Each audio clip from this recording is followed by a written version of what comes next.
Dear Patriots, before the news starts, please subscribe to our patriotic channel by clicking the subscribe button. Give us a thumbs up to this video. Don't forget to leave your opinion below in the comments section. Share the news on Facebook and Twitter so your friends see it. Thank you. Moments ago the NFL did the unthinkable, guarantees poor ratings for years. It's bad. After President Trump called out NFL players for disrespecting their country by kneeling during the national anthem, even more players started kneeling. This was strictly to spite Trump. Most players have no clue why they're kneeling, though. They'll say it's to bring awareness to social injustice, racism, and police brutality, but simple facts will dispel all that BS in seconds flat. There were rumblings that the league was going to change their rules, requiring players to stand for the Star-Spangled Banner. Dallas Cowboys owner Jerry Jones even said that any of his players who kneel would be benched.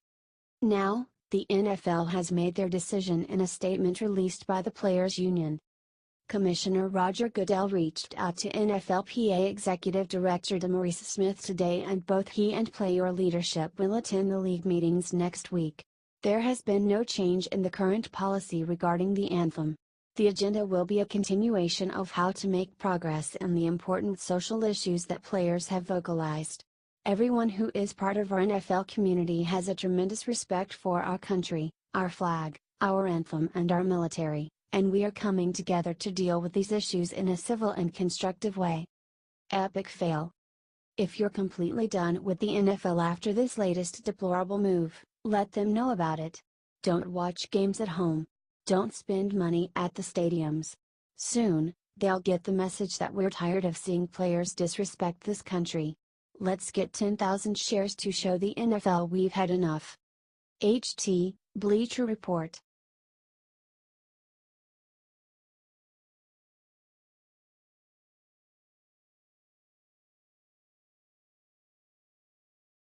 OMG, Don Lemon lost IT on live TV last night and cussed out his conservative guest for one sick reason. Don Lemon is truly an embarrassment to journalism, and it looks like his Trump derangement syndrome has finally gotten the best of him.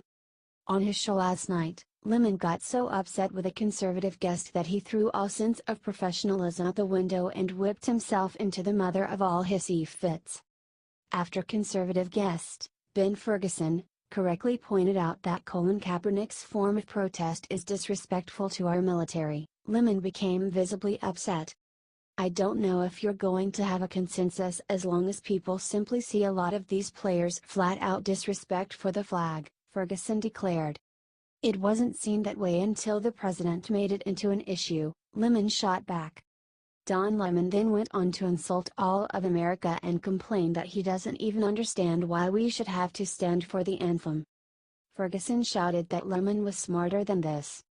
"Don't tell me I'm smarter than this," Lemon exclaimed. "Yes, I'm smarter than the bullshit answer you're giving." Ferguson quickly yelled back that it wasn't a bullshit answer, Don Lemon just didn't like his answer. The heated exchange went on non-stop until the commercial break. It's so refreshing to see intelligent Americans like Ben Ferguson take on hateful leftists like Don Lemon and call them out of their ignorance. If only CNN had the courage to have more guests on like him.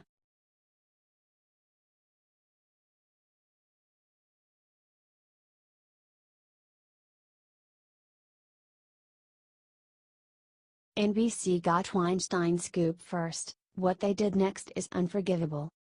Earlier this week, Hollywood mega-producer Harvey Weinstein got hit with multiple sexual assault allegations. Then The New Yorker published an extremely chilling video that all but confirmed Weinstein's guilt.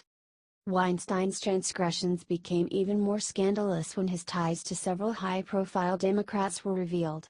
At one point, he even hosted a birthday party for Hillary Clinton. But that might not be the most fascinating part of the story.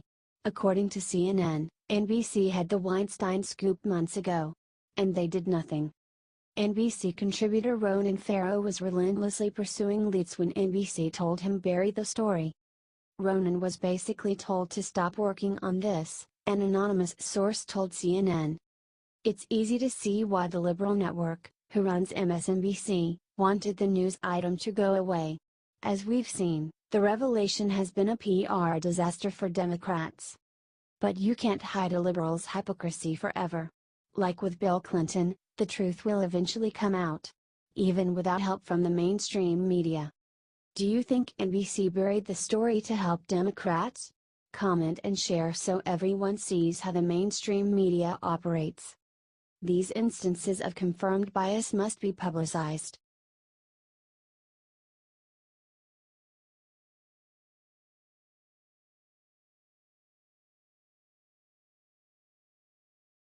Destroyed Secretary Mattis just revealed the secret that NBC never wanted getting out. Earlier today, NBC News released a report claiming that President Trump wants to increase our nuclear arsenal tenfold, from 4,000 to 32,000, and was forcing Secretary Mattis to do the dirty work. When Trump stepped forward and called them fake for their lies and attempt to tear our country apart, they all cried wolf, pretending like he was infringing on their rights. Unfortunately for the MSM, they forgot all about Mattis. There is nobody in the current administration who commands more respect across the entire political spectrum than Jim Mad Dog Mattis. That's why you know NBC's goose is cooked when Mattis himself came forward to declare the report absolutely false. Recent reports that the president called for an increase in the U.S. nuclear arsenal are absolutely false. This kind of erroneous reporting is irresponsible. James Mattis. Those are some very strong words from a man who tends to keep his thoughts out of the media whenever he can. The reality of the situation is that Trump is calling for a complete upgrade and modernization of our current nuclear arsenal, which sits around 4,000 warheads. That way, North Korea and Russia won't have better bombs than us anymore. This kind of reporting is wrong, it's divisive, and it's dangerous for our country both internally and internationally. I love the First Amendment. It is part of the core of our republic.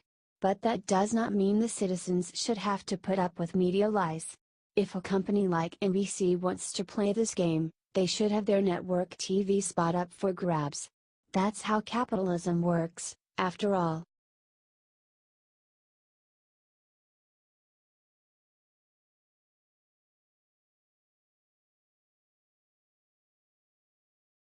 Former ESPN host comes forward, reveals 6 secret company doesn't want you to know. Former ESPN host Britt McHenry was literally told to not be herself, a conservative woman, while working for far-left network ESPN. The worldwide leader in sports is owned by equally left-leaning Disney, so there you go. What's disturbing is what McHenry was told not to do by her ESPN bosses specifically. Check it. Britt McHenry, I can just speak from being conservative. A lot of people who felt the way I did were timid to express their opinions. I was told not to even like conservative tweets on Twitter. Stuart Varney, who told you not to like conservative tweets? Was it ESPN management? Britt McHenry, yes. Yes. In McHenry's opinion, the perceived control over political speech was potentially due to Disney, DIS, CEO Bob Iger's rumored political ambitions. There's a lot of rumors and speculation out there about Bob Iger, the CEO of Disney, about whether he'll run for president in 2020 as a Democratic nominee. So when you hear those things, you see the ESPY's Arthur Ashe Award going to Caitlyn Jenner and that movement as opposed to a veteran, you start to raise some questions yourself. This is not okay. If what happened to #Britt McHenry $pi you off, let ESPN and the left know about it. Can we get 10,000 shares for Britt? What she went through while working at that far left network is unacceptable. HT, Gateway Pundit.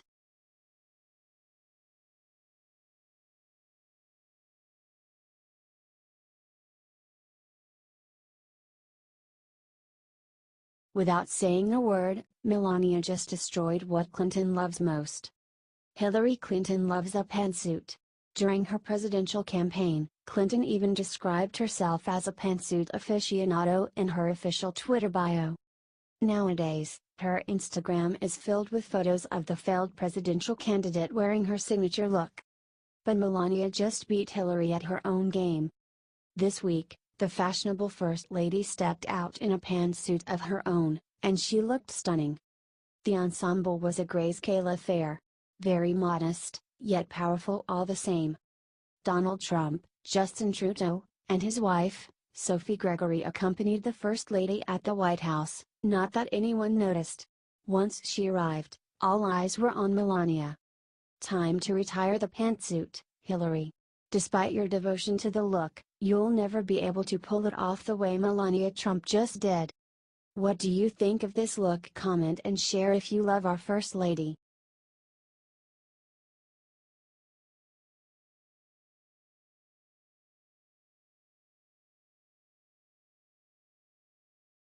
Obama is crying like a baby after what Trump just did to his signature anti-coal deal. Trump is ripping to shreds Obama's baby, and many American businesses are very happy. And this will translate into more jobs.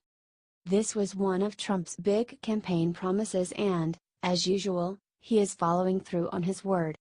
Tuesday, EPA Administrator Scott Pruitt signed a notice to get rid of Obama's Clean Power Plan, that he used executive authority to pass, since Congress did not agree. That's right, he jammed it through, no matter what anyone else though. It was part of his climate change plan. Pruitt said in a statement, the Obama administration pushed the bounds of their authority so far with the CPP that the Supreme Court issued a historic stay of the rule, preventing its devastating effects to be imposed on the American people while the rule is being challenged in court.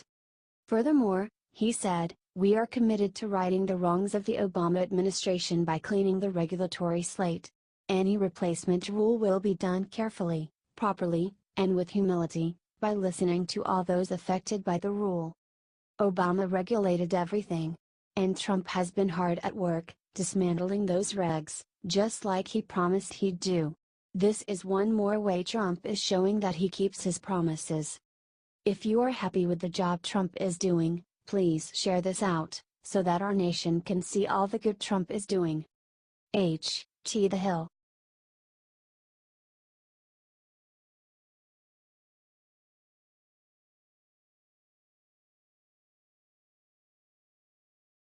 Boycott them. All of these famous sickos helped cover for pervert Harvey Weinstein.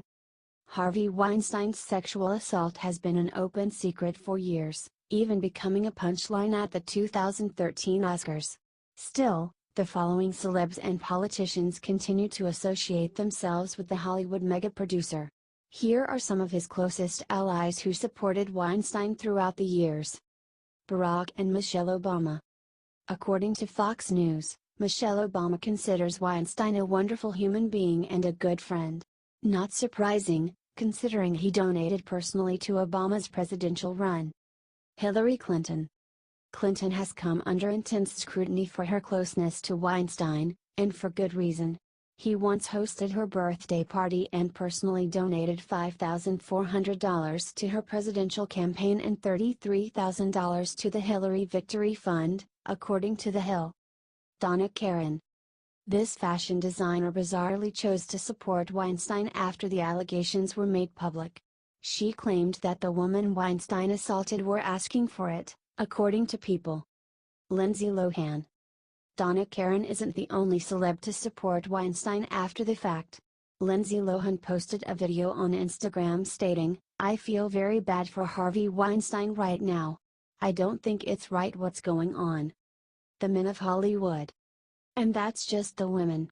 Hollywood's men have been curiously silent on the topic.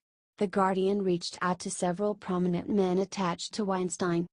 The list includes Ben Affleck, Matt Damon, Colin Firth, Bradley Cooper, Brad Pitt, Leonardo DiCaprio, Daniel Day-Lewis, Russell Crowe, George Clooney and Ewan McGregor, Quentin Tarantino, Ryan Coogler, Tom Hooper, Lin-Manuel Miranda, Michael Moore, Rob Marshall, Robert Pulcini, Garth Davis, Doug McGraw, John Madden, Simon Curtis, Kevin Williamson, Martin Scorsese, John Hillcoat, and John Wells. None of them immediately responded. Comment boycott. And share this list so your friends know the names of these enablers. They're complicit and must be held accountable.